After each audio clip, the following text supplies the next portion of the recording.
प्रणाम सुंदर साथ छत्रसाल महाबली कयो बड़े बड़े प्रभु प्राणनाथ दर्शन अध्याय नंबर 32। इस अध्याय का नाम हमने रखा है धर्म कर्म एवं मानव जी।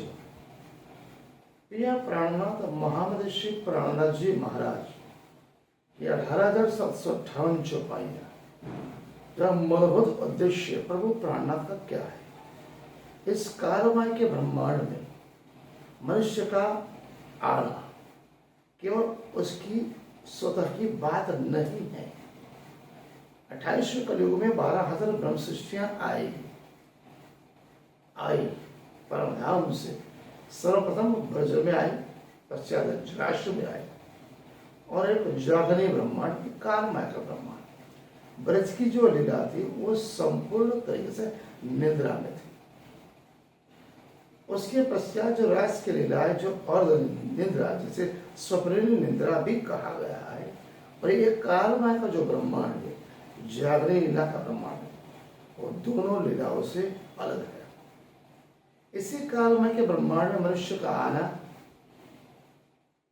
सबसे सर्वश्रेष्ठ है, क्योंकि इसी कालमय के ब्रह्मांड में 28वें कलयुग में पूर्ण ब्रह्म परमात्मा श्रीराज जी श्री कृष्ण जी आए। कहने का तात्पर्य 18 कलयुग में द्वापर में ही विष्णु का तन अक्षर ज्ञातम अक्षरातीत का जोश या तो आवेश एक ही स्वरूप में समाये और श्री कृष्ण पूर्ण पुरुषोत्तम कहलाए। 11 वर्ष और 52 दिन की जो लीलाएं हुई ब्रज और रास में, उसी समय तक और ब्रह्म परमात्मा श्रीराजी अक्षरातीत थे। सभी लीलाएं की तभी भी ब्रह्मात्माएं उतरी थी या परमात्मा के साथ, फिर भी उनका दुख खेलने की, दुख देखने की, इस कालमय के ब्रह्मांड का दुख सहन करने की जो अक्सर ब्रह्म के लीला है, स्वप्न लीला है, उस लीला को देखने की चाह उनकी अधूरी रही। आत्मा परमधाम में परमात्मा के पास ही बैठी है। केवल उनका आवेश किसी भी मानव जीव के ऊपर आता है। परमधाम में सभी ब्रह्म सृष्टियां बैठी है, वहां से कोई यहाँ नहीं आया, केवल उनकी आत्मा रूपी आवेश को किसी भी मनुष्य तन पे उतारा। प्रभु प्राणनाथ की वाणी में कहते हैं, हजारों लाखों साल से सत्य को त्रेता द्वापर और कलयुग में जितने भी ऋषि मुनि धर्मगुरु संतों महंतों पैगंबरों पीरों फकीरों मौलवियों पंडित हुए, जिनमें सिद्धहस्त जिन्होंने हजारों साल परमपिता परमात्मा की साधना की और केवल एक ही लक्ष्य मांगा, परमात्मा आपके हृदयवंतन आत्मा आपके चरणों का दर्शन मिल सके, आप में हम एकाकार हो सके, आपका मिलन हो सके। इसलिए सभी ने जिस तरह से ब्रह्मात्माओं ने चाह रखी थी, उसी तरह ऋषि मुनियों पीरों पैगंबरों फकीरों फरिश्तों ने भी ये चाह रखी। और इस कायमय के ब्रह्मांड में ब्रह्म सृष्टि के साथ साथ सृष्टि 24 लाख कुमारे का सभी इस कालमय के ब्रह्मांड में किसी न किसी जीव के ऊपर आत्मा के स्वरूप में बैठे हुए, क्योंकि उन्हें पता है ऐसे ही कालमय के ब्रह्मांड में परम परमात्मा श्रीराजी अक्षरातीत को हम पा सकते हैं। ऐसे मृत्यु से पहले एक देह धूल मिट्टी में मर जाए, उसके पहले हम परमात्मा को पा सकते हैं, कि परमधाम जाना सबके बस की बात नहीं। प्रिय प्राणनाथ 18,758 चौपाई कलजुम स्ववाणी तातम सागर स्वसम वेद में धर्म कर्म और मानव जीवन के संदर्भ में बहुत बड़ी बात की। आज हम चर्चा करेंगे धर्म की, साथ साथ कर्म की एवं मानव जीवन। धर्म के बारे में प्रिय प्राणनाथ एक कहते, धर्म का मतलब है केवल सुबह उठ के स्नान आदि क्रिया निपटा, उसके पश्चात सेवा पूजा पाठ अर्चना और मन योग नियम ये कुछ नहीं है। स्पष्ट उल्लेख है प्रिय प्राणनाथ की वाणी में, अपनी आत्मा को पहचान कर सत्य और प्रेम स्नेह दया करुणा अपने व्यवहार में अपनाओ और सर्वधर्म संभाव। इस ब्रह्मांड में हिंदू मुस्लिम दो प्रमुख जाति है, सिख ईसाई है, सभी के धर्म ग्रंथ अलग अलग। देश काल परिस्थिति के अनुसार सभी की वाणी भाषा परिस्थिति के अनुसार धर्म पंथ संप्रदाय बने, लेकिन सभी का मूलभूत लक्ष्य तो एक ही है, परमात्मा को पाना। इसलिए सर्वधर्म समभाव, मानव मात्र एक समान, किसी के प्रति ऊंच नीच, जात पात, अमीर गरीब, छोटा बड़ा, ज्ञानी ज्ञानी, चाहे वो रंग का हो, वर्ण का हो, वेश का हो, भाषा का हो, ये न रखना। ये प्राणनाथ अपनी वाणी में कहते हैं धर्म अनेक रूप। प्रिया प्राणनाथ कहते हैं धर्म अनेक रूप, सत्य एक ही जान। कहने का तात्पर्य धर्म अनेक रूप में, पंथ संप्रदाय, लेकिन सत्य तो एक ही है, एक ही परमात्मा है। हिंदू बोले पूर्ण परमात्मा, मुस्लिम बोले खुदा ताला, अल्लाह ताला, गुरु ग्रंथ साहिब, गुरु नानक एको समरिए। बाइबल कहती है love is God and God is love. भाषा तो एक ही है, सब केवल प्रेम की परिभाषा है। जो मनुष्य प्रेम की परिभाषा समझ गया, उसके लिए कोई सी भी प्रकार का भेदभाव वो नहीं रखेगा। प्रिय प्राणनाथ इसलिए कहते हैं इस मनुष्य को व्यवहारिक जीवन में क्या करना चाहिए, जिसके लिए उसके हृदय, मन, तन और आत्मा में प्रेम, स्नेह, दया, करुणा आए, विकसे, तो उसे सच्चाई से, अहिंसा से, प्रेम से, स्नेह से, दया, करुणा से अपने आप को जीवन में उसे उतारना चाहिए। मैंने आगे बताया किसी भी प्रकार का जात पात भेष भाषा उसके मन में होना चाहिए। यानी या प्राणनाथ की वाणी धर्म के बारे में कहती। अब दूसरी बात कर्म के बारे में। कर्म का मतलब होता है कर्तव्य। मनुष्य जीवन में आयु ऐसे काल में कि ब्रह्मांड में एक श्वास को भी अपनी आस नहीं है कि वो वापस आएगा कि जाए। आपका कर्तव्य है संसार में आए हो, वृद्धि, विकास, बालपन, युवानी और बुढ़ापा, ये तीन मुख्य चीज है। उसके पश्चात वानप्रस्थाश्रम जो हमारे ऊपर डिपेंड है। प्रिय प्राणनाथ कहते हैं कर्म का मतलब है कर्तव्य। ऐसे काल में कि ब्रह्मांड में अगर आए हो तो सांसारिक कार्य, चाहे वो शारीरिक हो, मानसिक हो, आर्थिक हो, सामाजिक, सभी को निभाना संपूर्ण निष्ठा के साथ, सच्ची लगन के साथ, संपूर्ण ईमानदारी के साथ, जिसमें कदे ईश्वर की नौक जैसे भी बेईमानी नहीं करें। प्रिय प्राणनाथ कहते हैं किसी भी कर्म कर्तव्य के मूलभूत एक तत्व संपूर्ण निष्ठा और ईमानदारी।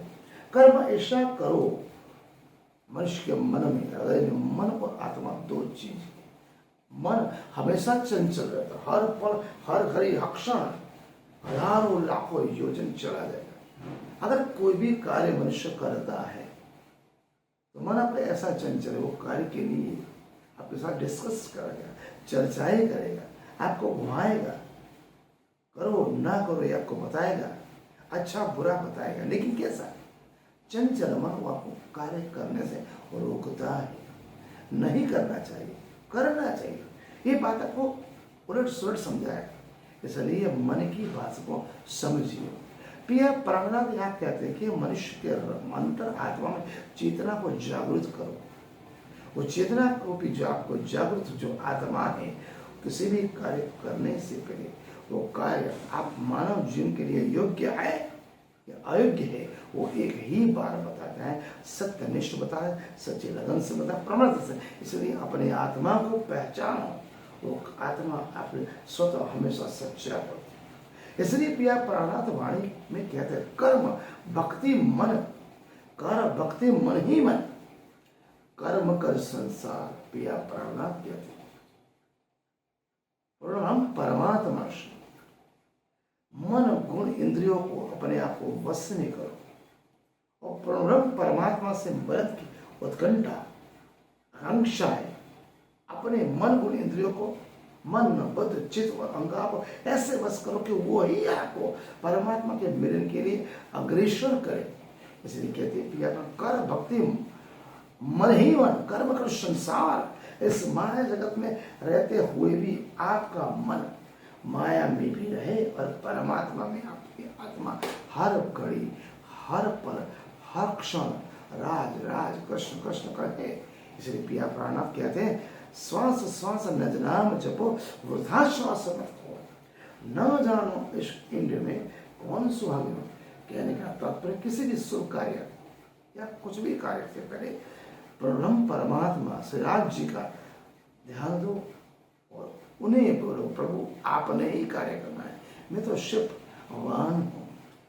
सच्चे मन से या प्राणात प्रभु परमात्मा से की गई प्रार्थना प्रभु ही कार्य करते हैं। हमें उस कार्य के लिए किसी भी प्रकार का विक्षिप्तता नहीं आती, वो हमारे लिए दुष्कर नहीं है।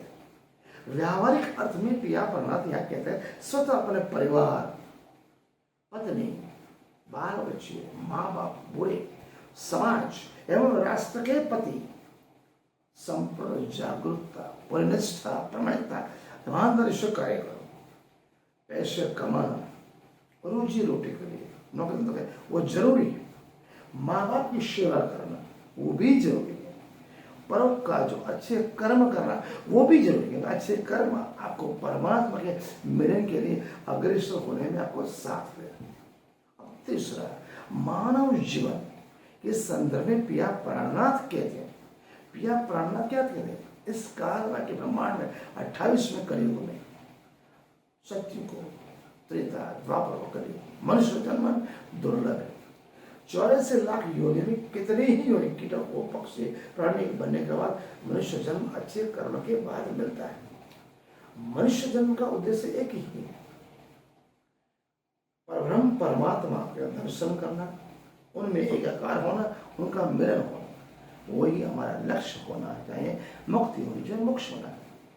अगर परमात्मा से मिलन हो गया, उसमें एकाकार हो गए, स्वतः ही हमें काल के ब्रह्मांड के जन्म के मृत्यु के फेरे में घूमना नहीं पड़ेगा। वाणी के अनुसार मानव जीवन दुर्लभ है, इसलिए अपने आपके लिए केवल ये एक ही अवसर है। इसी अवसर में स्वतः अपनी आत्मा चेतना में स्वयं आत्मा को जागृत करो, अपने आत्मा को पहचानो, परम धाम की हर पल, हर क्षण, हर घड़ी याद करो। वही परम धाम, वही परमात्मा, वही श्री कृष्ण परमात्मा, वही श्रीराज जी, वही एक साथ आपको जन्म मरण के इस काल में के ब्रह्मांड से दूर ले जा सकते हैं। प्रिया प्राणनाथ, इसलिए वाणी में क्या करें? जन्म मिला अनमोल, व्यर्थ न गवाना। ये जीवन केवल सांसारिक भोग विलास, आनंद प्रमोद, मेरा तेरा, अहंकार, ईर्ष्या, द्वेष, तृष्णा उसके लिए नहीं है। आपका जीवन का उद्देश्य सभी सांसारिक कर्मों को निभाते हुए अच्छे कर्म करना, सेवा करना, परोपकार करना। कहने का तात्पर्य सांसारिक कार्य करते हुए भी अपने अंतिम लक्ष्य केवल और केवल परमधाम पहुंचना, परम धाम का स्मरण करना। इसलिए प्रिया प्राणनाथ स्पष्ट कहते हैं, जन्म मिला एक बार, व्यर्थ न गवाओ। इसलिए प्रिया प्राणनाथ इसकी वाणी को समझने के लिए और भी क्या कह रहे हैं? देह मिटे तो क्या जीवन न खोता, मृत्यु अदरे। देह मिटे तो क्या जीवन न होता, मृत्यु एक अंत है, वो अंतिम सत्य है। भय कष्ट में आकर अपनी आत्मा को दूर मत हो, अपने आत्मा को पहचान। आत्मा की पहचान तभी प्रकट प्रकाश, आत्मा चेतना में सोई अपनी अंतरात्मा का प्रकट हो गई और अपने ध्यान में ब्रह्म परमात्मा से मुझे मिलना है, उनके साथ ही रहना है, दर्शन करना है। इसलिए प्रिया प्राणनाथ कहते हैं, श्वास श्वास में जनाम जपो, वृथा श्वास मत हो, न जानो कि इंडिया में कौन श्वास है। इसलिए बातें प्रिया प्राणनाथ जो हमें बताई, धर्म, कर्म और मानव जीवन संदर्भ में संक्षिप्त में मैंने आपको समझाया। प्रणाम सुंदर।